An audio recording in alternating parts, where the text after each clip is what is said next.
Hey there.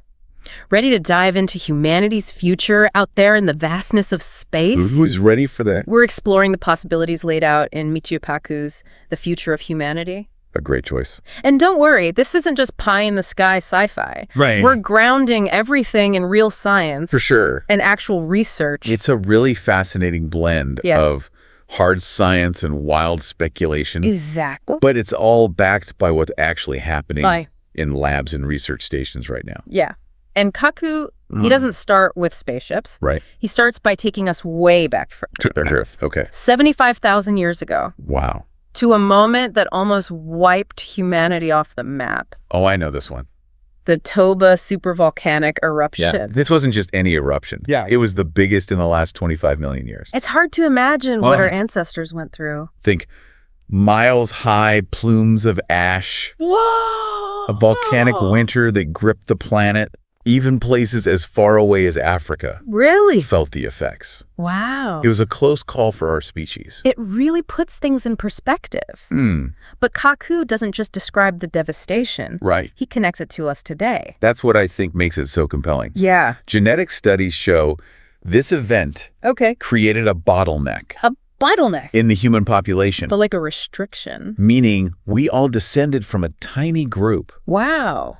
Maybe just a few thousand? Wow. Who survived that catastrophe. It's amazing. It makes us all connected in a very literal way. So this ancient eruption is a dramatic reminder that our planet, for all its wonder, is also vulnerable. Exactly. And those threats, they haven't gone away. Like what? Asteroids, climate change, even pandemics, becoming a multi-planetary species. Yeah. It isn't just about exploration.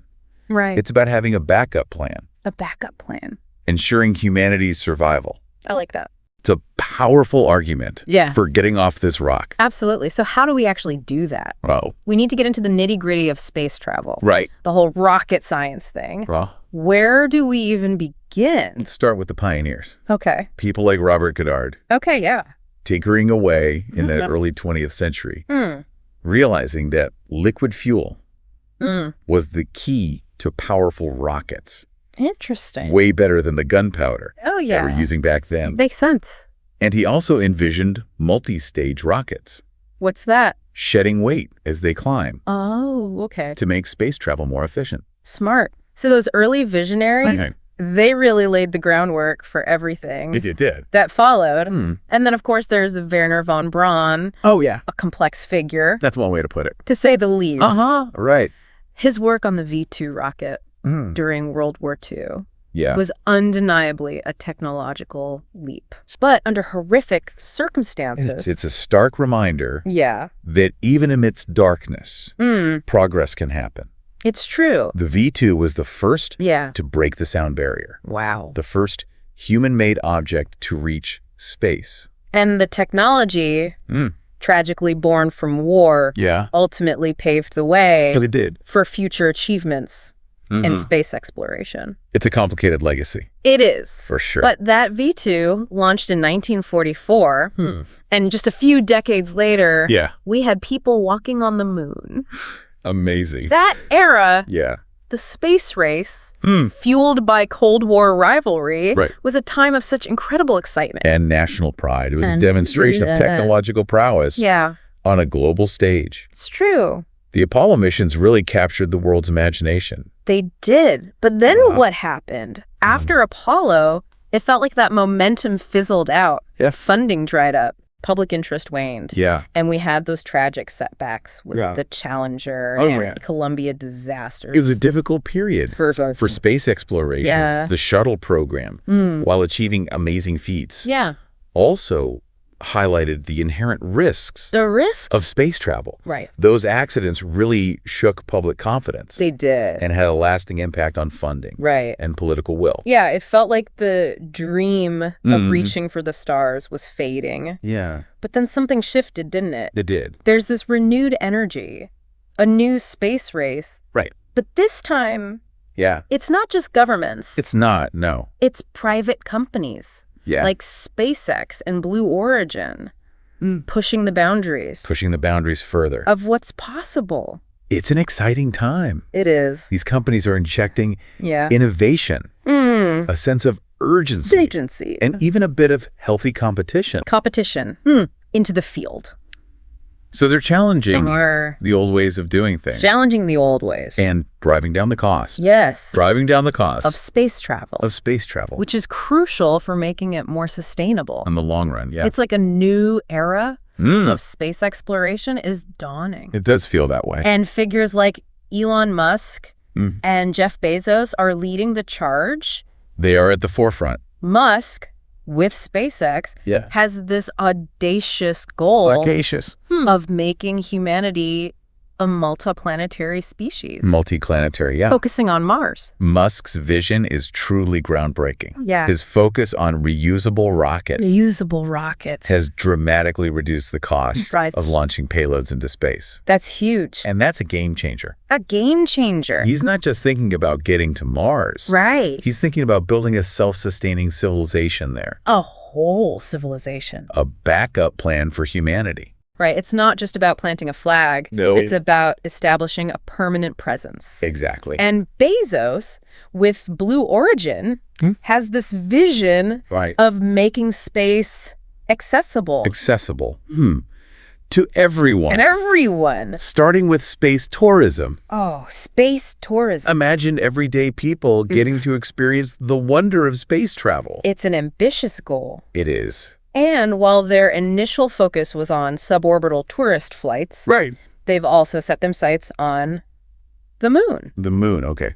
Bezos has talked about creating a lunar delivery system. A delivery system. A way to transport goods and services to the moon. To the moon. Laying the foundation. For a future lunar economy. A lunar economy, wow. It's a fascinating blend. It is. Commercial interests and a long-term vision for humanity's future in space. All this renewed focus on space, it really feels like Mars is the hot ticket these days.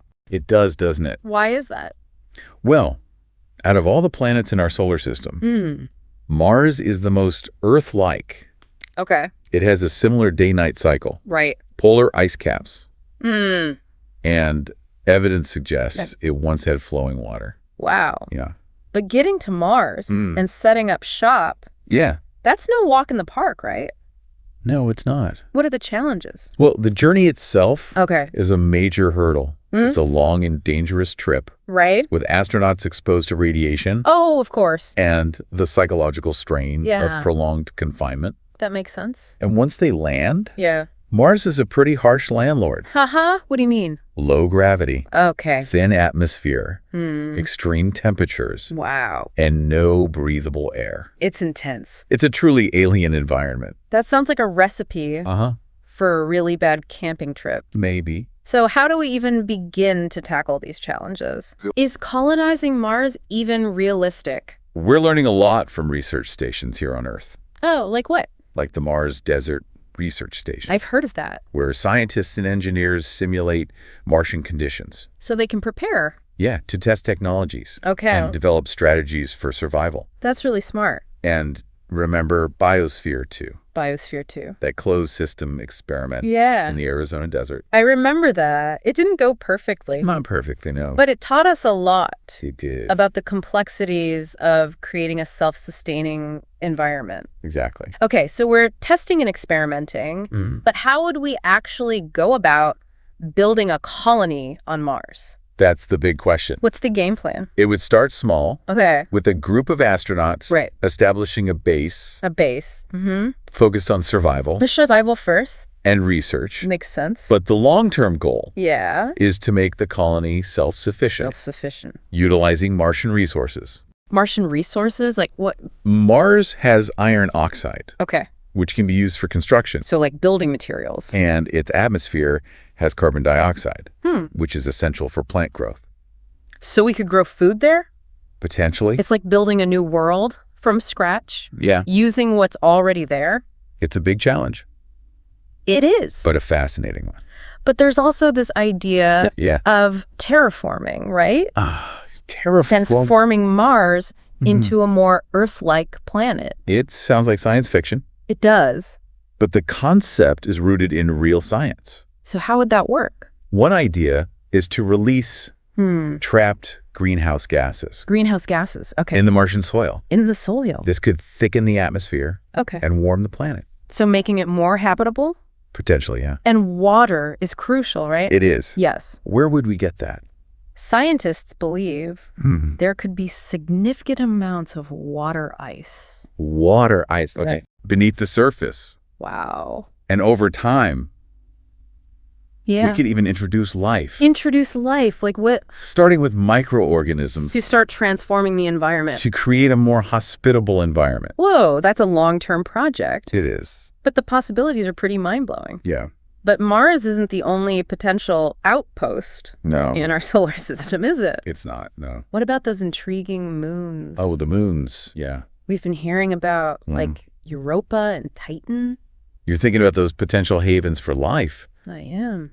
Europa, orbiting Jupiter, has that icy shell. Right? With a vast, salty ocean. Wow. Beneath. An ocean under the ice. And Titan, circling Saturn, has methane lakes and a thick atmosphere. Wow. They're both fascinating candidates. They are. In the search for extraterrestrial life. Exactly. They sound like they could hold secrets about the origins of life itself. It's possible.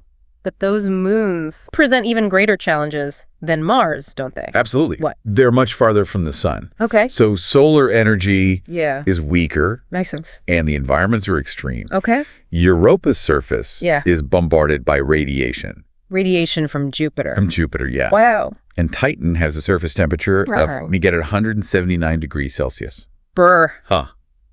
So even if we were to reach these moons, setting up camp would be incredibly difficult. It would be a huge challenge. And that brings us to the unsung heroes of space exploration, robots. You're right. Robots. They are essential. They can handle the dangerous tasks, explore hazardous environments, and carry out repetitive or tedious work. Without needing food, water, or sleep. Right. They're perfectly suited for the rigors of space exploration. They don't complain about the lack of legroom True. on the spacecraft either. Right. And we're not just talking about robots as brute force machines. No, not just that. There's the whole realm of artificial intelligence. AI, giving robots the ability to learn, adapt, and even make decisions on their own. AI is absolutely crucial. It is. For long-duration missions. Yeah, okay. Especially when we're talking about exploring distant moons or planets. Yeah. We need robots that can operate. Right. With a degree of autonomy. Responding to unexpected situations and carrying out tasks. Yeah. Without constant human oversight. So why is that so important? Well, why not just control everything from Earth? Think about the time delays involved in communicating with robots that are millions of miles away. Oh, yeah. Real-time control becomes impossible. So we need robots that can think for themselves. In a way, yes. Wow. We need robots that can learn from their environment.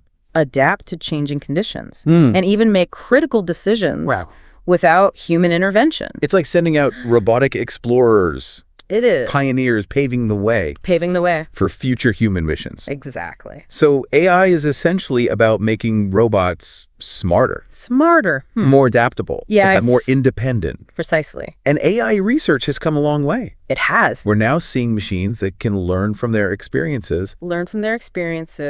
Solve complex problems. And even exhibit a degree of creativity. It's a rapidly evolving field. Wow. With incredible potential for space exploration. It's mind-blowing.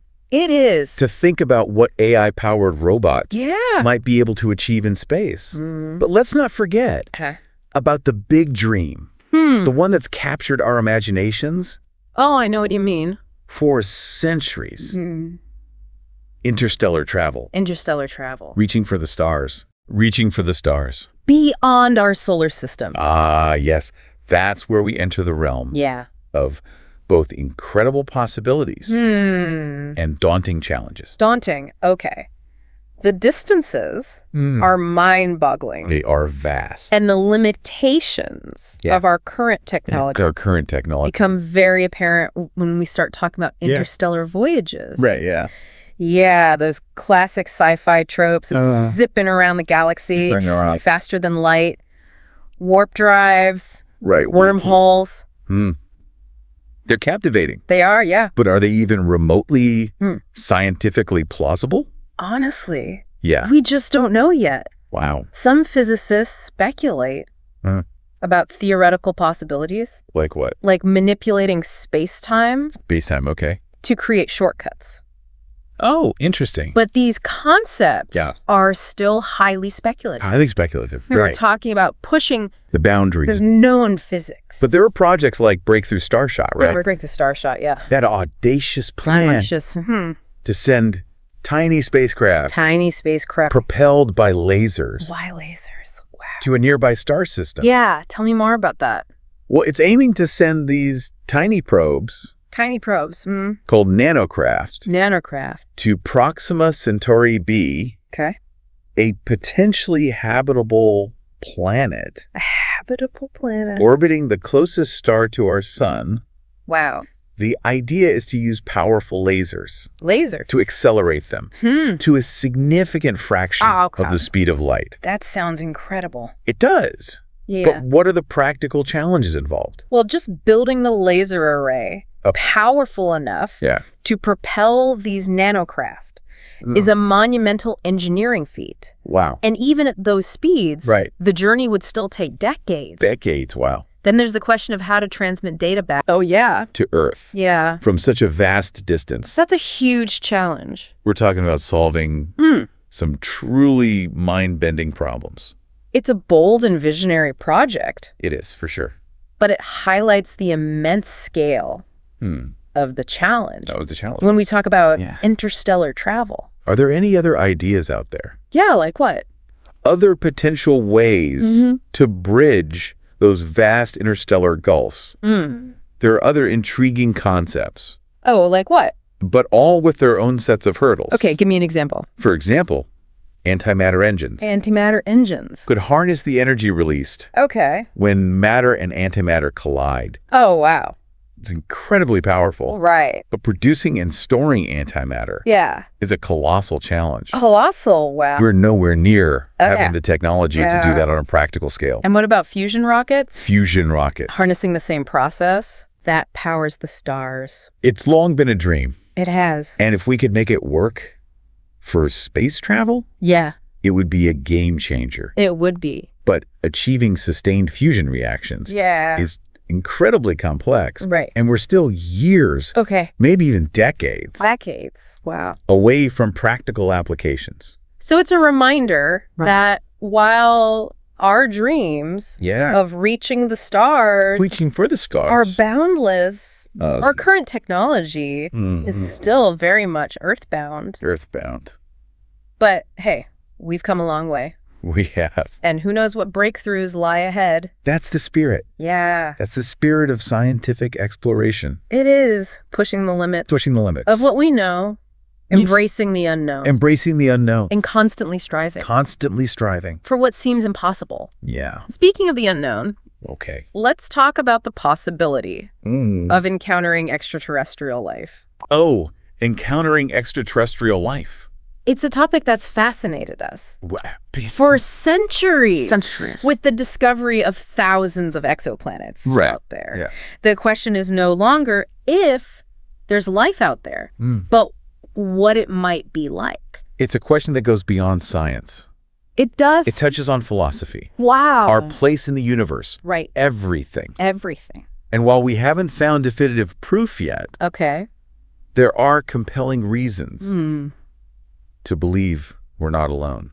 Okay, so what kind of reasoning leads us to think there might be other life forms out there? It's not just wishful thinking, right? Not at all. Okay. First, consider the sheer vastness. The vastness of the universe. Hard to comprehend. Billions of galaxies. Wow. Each with billions of stars. Right. And many of those stars have planets.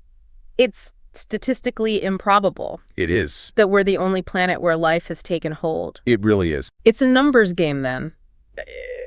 In a way, yes. The odds seem to be in favor of there being life somewhere else. It does seem that way. But what about the scientific basis for estimating how many civilizations there might be out there?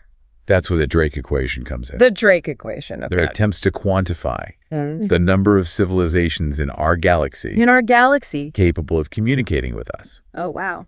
It factors in things like... Okay, like what? The rate of star formation. The fraction of stars with planets. Okay. How many of those planets are habitable. Right. And so on. So what does the Drake equation tell us? Well... Is there an answer? The answer is... frustratingly, that it depends on what values you plug into the equation. So we don't really know. Many of the variables are highly uncertain. Okay. So estimates range from a handful to millions of potential civilizations out there. It's a huge range. You just don't know enough yet. Not yet. So it's a cosmic guessing game.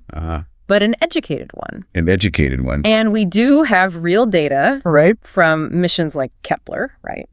That space telescope revolutionized our understanding of exoplanets. Absolutely. Kepler observed hundreds of thousands of stars. Wow. And discovered thousands of exoplanets. Thousands. Many of them in the habitable zone. In the habitable zone. Where conditions might be right. Right. For liquid water. So potentially like Earth. This data suggests that planets, including potentially habitable ones, are much more common. More common. Than we previously thought. That's incredibly exciting. It is. So if we assume there are other civilizations out there, other civilizations, what might they be like? That's the big question. Do we expect little green men with antennas?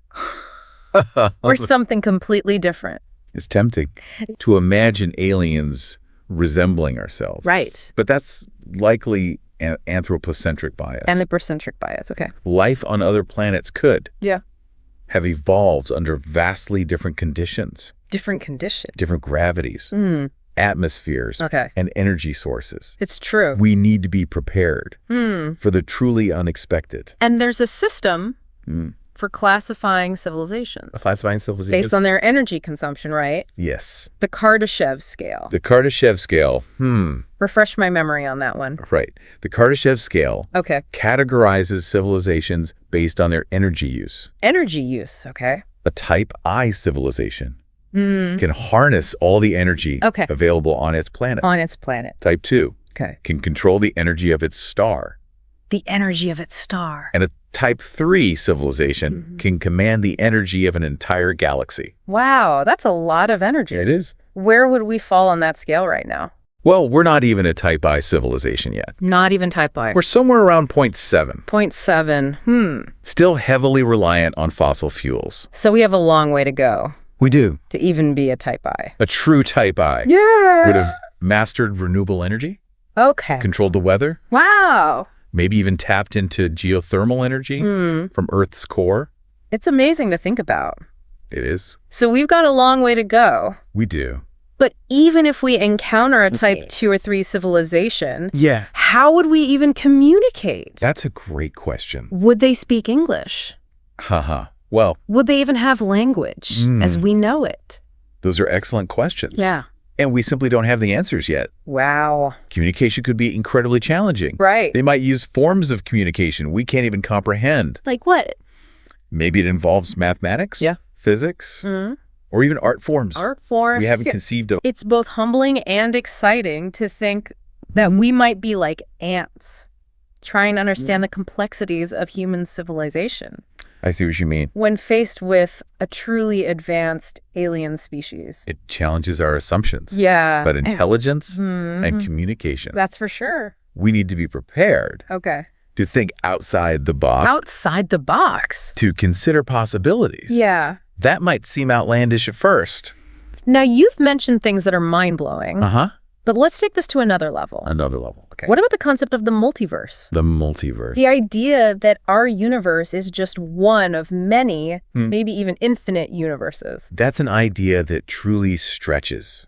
It does. The boundaries of our imagination. It really does. And it's not just a philosophical concept. Okay. It's rooted in theoretical physics. Theoretical physics. Ideas like string theory. String theory, right. And inflationary cosmology. Okay, break it down for me. What is string theory? String theory. And how does it connect to the multiverse? Well, string theory suggests that the fundamental building blocks of the universe aren't point-like particles. Right. But tiny, very vibrating strings. Vibrating strings. Different vibrations correspond to different particles and forces. So the vibrations create the different particles. In essence, yes. Wow. The fascinating thing is the math of string theory allows for extra spatial dimensions. Extra dimensions. Beyond the three we experience. Beyond the three we experience. Okay, extra dimensions. That's where it starts getting really trippy. Uh-huh. It does. So how do these extra dimensions lead to the idea of the multiverse? Well, one possibility is that these extra dimensions are curled up, invisible to us. But another possibility is that they extend into vast realms beyond our universe. Imagine a landscape of bubble universes. Bubble universes. Each with its own set of physical laws and constants. So there could be countless universes out there. Countless universes. Each with its own version of reality. It's a mind-boggling concept. It is. And it raises profound philosophical questions. Like what? If there are infinite universes, does that mean everything that's possible actually exists somewhere? Wow. Are there universes where gravity works in reverse? Reverse gravity. Or time flows backward? It's enough to make your head spin. Uh-huh. It is. The universe was vast, but the concept of the multiverse takes it to a whole new level. A whole new level. It's awe-inspiring. It is. And a little bit terrifying. A little bit terrifying? All at the same time. I agree. And it underscores how much we still don't know. So much we don't know. What we consider impossible today might be commonplace in another corner of the multiverse. The quest for knowledge is truly a journey without end. The journey without end. Well said. Thank you. But all this cosmic exploration, all this talk about the future of humanity, amongst the stars. Among the stars. It brings us to one inescapable question. Okay, what's that? How do we even keep up? Keep up with what? With all the knowledge and information. Or the information. Coming at us. It's a lot. How will technology shape our relationship with knowledge itself? That's a crucial question. It is. Especially when we're talking about the challenges of space exploration. Space exploration. We need not just advanced technology, but advanced ways of thinking. And learning to keep pace with all the discoveries and advancements. It seems like it's accelerating. It does, doesn't it? So how can technology actually enhance our cognitive abilities? Our capacity to learn and process all this information. Well, we're already seeing the impact of artificial intelligence. AI. In various fields. Like what? AI can analyze vast amounts of data. Identify patterns and make predictions. That are far beyond human capabilities. So beyond what we can do. And it's only getting more powerful. More powerful. Wow. Yeah. You're saying that AI could become a powerful tool? It could. For scientific discovery? Scientific discovery. Helping us understand the universe. Helping us understand... In ways we can't even imagine right now. Absolutely. Think about AI systems. AI systems. That can analyze astronomical data. Astronomical data. Sift through mountains of research papers. Wow. Even design and conduct experiments on their own. On their own. AI could accelerate scientific progress. Yeah. In ways we can barely fathom right now. That's incredible. But what happens to the scientists? Will they become obsolete? Obsolete. Replaced by super intelligent machines? I don't think so. You don't. AI is a tool. Okay. A powerful one. Yeah. But still a tool. So we're still in control. Human creativity. Intuition. And the ability to ask the right questions. Will always be essential. I like that. AI can help us with the heavy lifting. The heavy lifting. The data crunching. Okay. But humans will be the ones guiding the direction. Asking the big questions. And making sense of the discoveries. So it's not a replacement. It's a collaboration. A collaboration. A partnership. A partnership. Between human ingenuity. And artificial intelligence. I think so. But let's push this even further. Even further, okay. What about the idea of merging our minds? Merging our minds. With machines. Actually enhancing our cognitive abilities. Enhancing technology. That's the realm of transhumanism. Transhumanism. A philosophical movement that explores the potential of technology to enhance human capabilities. Human capability. Both physically and mentally. We're talking brain-computer interfaces. Brain-computer interfaces. Implants. That could enhance memory. Enhance memory. Processing speed. Processing speed, yes. Even allow us to directly access information. Direct access. From the internet. Is that even possible? It sounds crazy. Those technologies are still in their early stages. Okay. But they hold incredible promise. Promise. Imagine a future where we can learn languages instantly. Instantly. Wow. Access vast libraries of knowledge. Yeah. With a thought. With a thought. Or even share thoughts and feelings. Wow. Directly with others. That's intense. All through technology that's integrated with our minds. It sounds both liberating and a little bit scary. I understood. To be honest. Yeah. It makes you question what it even means to be human. To be human. Where the line between our minds and technology blurs. It does raise some profound questions. What kind of questions? We need to think carefully about the ethical implications. Ethical implications. Of these technologies. These technologies. Who will have access to them? That's a good question. Will they create a divide? A divide. Between those who are enhanced and those who aren't. Right. What happens to our sense of identity? Our identity. Our individuality. When our minds are intertwined with technology? These are big questions. They are. And there are no easy answers. No easy answers. But as we venture further into space exploration and technological advancement, these are discussions we can't afford to ignore. I completely agree. The future isn't something that just happens to us. No. It's something we create. We create it. Through our choices. Our choices. Our actions. Our imaginations. And our imagination. And this journey to the stars, it's not just about reaching new destinations. It's not just about the destinations. It's about becoming new beings. Becoming new beings. Pushing the boundary. Pushing the boundary. Of what it means to be human. Exactly. And speaking of becoming new beings, what about the potential impact of space travel? The impact of space travel. On human evolution. Human evolution. If we set up colonies on Mars or other planets, will those colonists eventually evolve into new species? New species. Adapted to their new environments? That's a fascinating question. It is. The answer is probably yes. You think so? At least to some extent. Evolution is a continuous process. Right. Driven by natural selection. Natural selection. If a population is isolated in a new environment with different challenges, it makes sense that they would evolve different traits over time. So Martian colonists might eventually develop adaptations. Adaptations to what? To the lower gravity. Lower gravity, okay. The thinner atmosphere. Okay. The higher radiation levels. It's certainly possible. What kind of adaptations? Imagine them evolving stronger bones. Stronger bones. Larger lungs. Larger lungs, wow.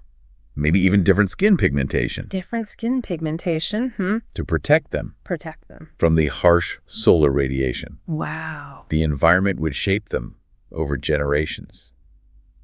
It's amazing to think about. It is. And what about the potential for genetic engineering? Genetic engineering. Could we deliberately modify the genes? Modify the genes of colonists. To make them better suited. For their new homes. That's where things get ethically tricky. Ethically tricky, why? We're already seeing the potential for genetic engineering to cure diseases. Right. And enhance certain traits. But you're saying it's different when you're creating a new species. The idea of deliberately changing human genome to create a new species. A new species. Is full of moral dilemmas. It's like opening Pandora's box. It is a bit like that. Where do we draw the line? That's the question. Do we have the right to play God with future generations? These are questions they are society will need to grapple with as technology advances. Technology advances. But one thing's for sure. What's that? The human species isn't static. We're always changing. They're constantly evolving. Adapting and changing. So space exploration will accelerate that. Space exploration will undoubtedly accelerate this process. Pushing us. Pushing us. Beyond our current physical and mental limits. Exactly. It's this incredible dance, this interplay between our biology, our technology, and the environments we inhabit. It's a complex interplay. And as we venture further into the cosmos, the dance just gets more complex, more intricate, more unpredictable. That's a bit scary. It can be. But also exciting. Absolutely. And that unpredictability is part of what makes it so exciting. I guess you're right. It's a journey full of possibilities. But also potential risks and challenges that we need to be prepared for. Well said. Thank you. Now let's shift gears a bit. Okay. And talk about the social and cultural implications. Social and cultural implications. Of space exploration. If we set up permanent colonies on other planets, what kind of societies will emerge? That's a great question. Will they be like the societies we have here on Earth? Or will they develop their own unique cultures? Values and beliefs. That's a question. It is. That has fascinated social scientists and science fiction writers for ages. It's a good question. It's likely that early colonies will be heavily influenced. Influenced by what? By the cultures of the countries that established them. Right. But over time, new factors will come into play as they adapt to their new environments. So what kind of factors are we talking about? Right. What would shape these new societies? The environment itself will play a huge role. Okay. Life on Mars, for example. Mars, will be vastly different from life on Earth. Right. The constant challenges of survival. The need for cooperation. The isolation from Earth. That's a big one. All of these things will contribute to a unique Martian culture. A unique Martian culture. Think about how different cultures on Earth have been shaped by their environments. That's a good point. Imagine that magnified. Magnified. On a planetary scale. Wow. Yeah. And what about the political structures? Of these colonies. Okay. Will they be governed by the countries? They're governed by the countries. That establish them. Or will they want independence? That's a question that will likely spark debate. And maybe even conflict. Early colonies will probably depend on Earth. For resources and support. All right. But as they become more self-sufficient, the push for autonomy will grow. Autonomy. Imagine the American colonies declaring independence from England. I see what you're saying. That same spirit could emerge on Mars. Or any other colony. So we could see the rise of new nations. New political systems, even new ideologies. It's almost like hitting the reset button. The reset button. On human civilization. Human civilization. But with the lessons of history to guide us. Hopefully. It's an opportunity to learn from the mistakes we've made on Earth. So many mistakes? To build societies that are more equitable. Sustainable. And that's the goal. It won't be easy. No. Human nature doesn't just disappear when you leave Earth. I guess not. We'll carry our strengths and our weaknesses with us. To the stars. That's a sobering thought. It is. But it's also an exciting one. It is exciting. We have the potential. We do. To learn from the past. And create something truly new. Something better. Space exploration isn't just a technological adventure. It's a philosophical one, a spiritual one. A journey of self-discovery. On a cosmic scale. I love that way of putting it. It's true. And it's a journey that will force us to confront. Confront what? Our limitations. Our prejudices. Our hopes. And our fears. It will push us to evolve. Not just physically, but also mentally and spiritually. And speaking of evolution, let's talk about the potential impact of space exploration. The impact. On our understanding of the universe. What kind of scientific breakthroughs? Might we achieve? As we venture further into the cosmos? Well, every time we've pushed the boundaries of exploration, we've made incredible discoveries that have revolutionized our understanding of the universe. The universe. And our place in it. It's amazing to think about. It is. From Galileo's observations of Jupiter's moons to the Hubble Space Telescope's mind-blowing images of distant galaxies. Each leap forward has brought us closer. Closer to what? To answering those fundamental questions. Fundamental questions. About our existence. It's like we're peeling back the layers.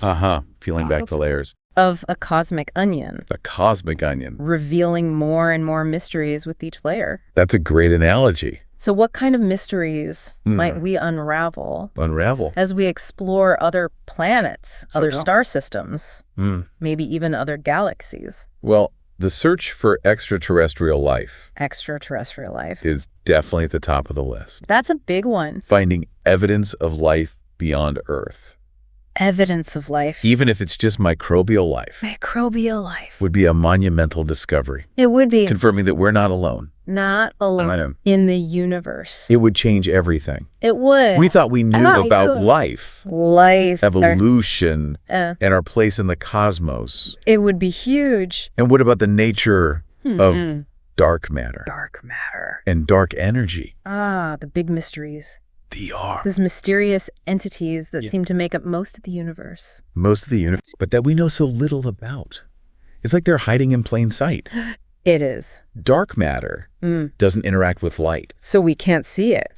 Directly. Right. But its gravitational effects are evident in the movements of galaxies. And clusters of galaxies. It's like there's this invisible hand shaping the universe. And we don't know what it is. It's a bit spooky. It is. And dark energy is even more enigmatic. How so? It's like this anti-gravity force. That's accelerating. The expansion of the universe. So it's pushing everything apart. Yes. Wow. Understanding these dark forces is key to understanding the ultimate fate of the universe itself. It's a lot of pressure. It is. Imagine unlocking the secrets of dark matter and dark energy. It would revolutionize physics and cosmology. It would? It could lead to new technologies. New forms of energy. Wow. Maybe even ways to manipulate gravity itself. Now you really get my imagination going. And then there's the possibility of discovering new physical laws. New forces. New particles.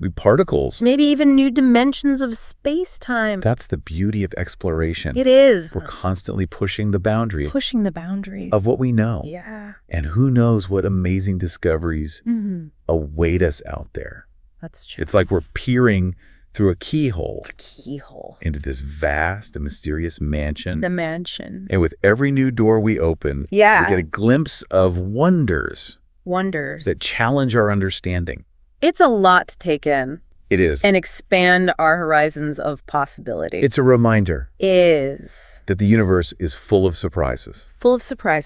And the more we explore, the more we realize how much we don't know. It's humbling. It is. But that's also what makes it so thrilling. I agree. The quest for knowledge is a never-ending journey. And the universe is our ultimate playground of discovery. I like that. Well said. Thank you. And it's not just about scientific discovery. Right. Space exploration has this incredible power to inspire us. To unite us. To remind us. Of what? Of our shared humanity. When we look up at the night sky, we're reminded that we're all part of something so much bigger than ourselves. That our differences down here on Earth pale in comparison to the vastness of the cosmos. It's a perspective. It is. That can be both humbling and empowering. It can challenge our prejudices and inspire us to work together. Solve the problems facing our planet and our species. I agree. Absolutely. Space exploration isn't just about reaching for the stars. It's about reaching for our better selves. It's about striving to become a more enlightened and compassionate species. Absolutely. And speaking of compassion, let's talk about the ethical considerations of space exploration. Ethical considerations. As we venture further out, we might encounter other life forms, other civilizations. The possibility. How do we approach those encounters? Right. How do we approach them? Responsibly and ethically. Responsibly, ethically. With respect for the diversity of life. The diversity of life. In the universe. It's a big question. That's a crucial question. It is. We need to learn from the mistakes we've made here on Earth. Like what? From the exploitation, right, colonialism, and violence that have marked our history. It's a dark history. It is. We need to approach these encounters. Yeah. With humility. Humility. A willingness to learn. And understand. And a commitment. A commitment. To peaceful coexistence. Peaceful coexistence. It's like we're being given a second chance. A second chance. A chance to do things differently. Differently. To build relationships. Relationships. Based on mutual respect and understanding. Mutual respect and understanding. We have a responsibility to future generations. Yes, we do. Both human and extraterrestrial. Right. To ensure that our exploration of the cosmos is done with wisdom and compassion. Well said.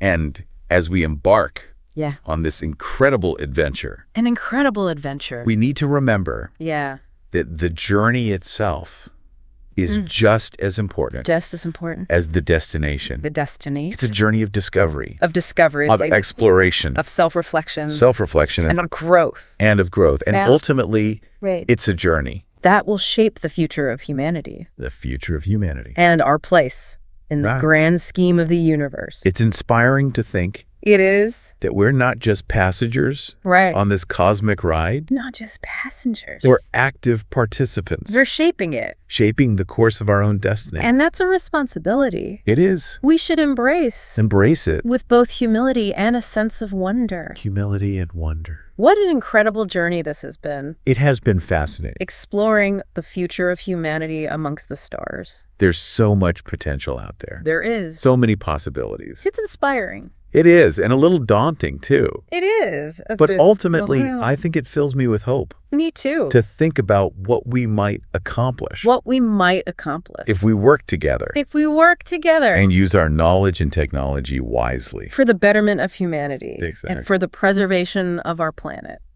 Our pale blue dot. Our pale blue dot.